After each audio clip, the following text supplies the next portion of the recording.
So as the Supreme Court prepares to take up two cases involving marriage equality, several states, including Rhode Island and Illinois, are now debating freedom to marry legislation. And as they do, marriage equality activists are out to raise awareness about the cost of keeping things unequal. And my next two guests are spearheading a discussion about that issue today at New York University. Joining me now, it's moderator, New York Times bestselling author, CNBC host, and Illinois native Suze Orman, and Rhode Island Governor Chafee. It's great to have you both here. Governor, I want to start with you and ask you about Rhode Island and where it stands right now in your state for marriage equality, because we know that the efforts have been made. How close is it to happening? Well, we have passed marriage equality in our House of Representatives, and it was an overwhelming vote, 51 to 19. And now it moves to the Senate, where the prospects are a little closer as we do our handicapping. A number of swing votes there. Certainly, as the governor, I pledged to sign the bill if it passes the Senate. We've got it halfway there through the House with an overwhelming vote. And I've been making the correlation between the economy. If we want to grow our economy in Rhode Island, this is a good way to do it. Build on extending welcome mats to everybody to come into our state and grow their business, and certainly marriage equality. And Susie's been terrific about talking about this issue and the correlation between the economy and marriage equality.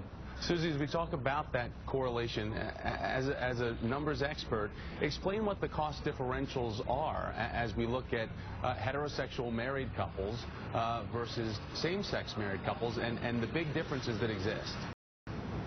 Yeah, well, just on a few of the levels, because the truth of the matter is we would need an hour or two to talk about all the financial inequalities that exist. But let's just say that you are married. Remember, marriage equality is only on the state level. It's not on the federal level at all. It's not recognized by the federal government. So here you are, and you are working, and you have a spouse who isn't working, same sex.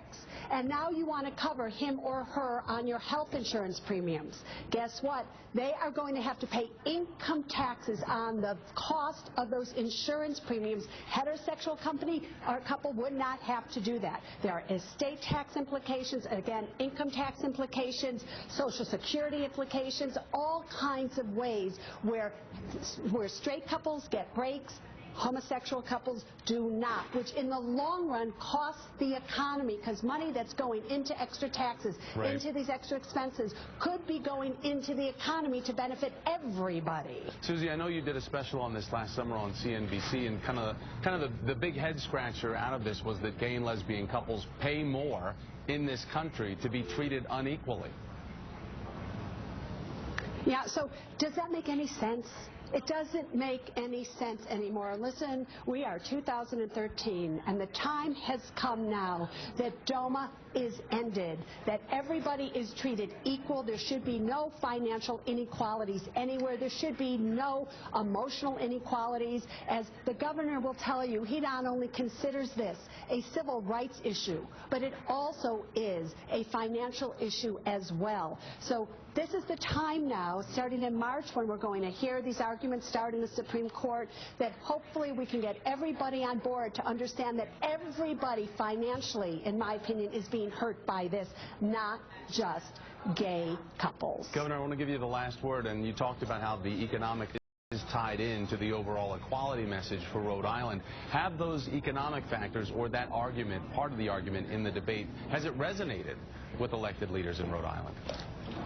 Yes, absolutely, especially because Rhode Island's economy is lagging right now. Our unemployment is unacceptably high, one of the highest in the country, and so we have to make that argument, especially since our neighboring states, Connecticut, Massachusetts, New Hampshire, Vermont, Maine, New York, all have marriage equality. If we're going to be competitive, we've got to get this passed. And we've got it through the House, now we have to get it through the Senate. And also, as Susie says, work on the federal level on the court cases, DOMA, Defense of Marriage Act. Fix that mistake.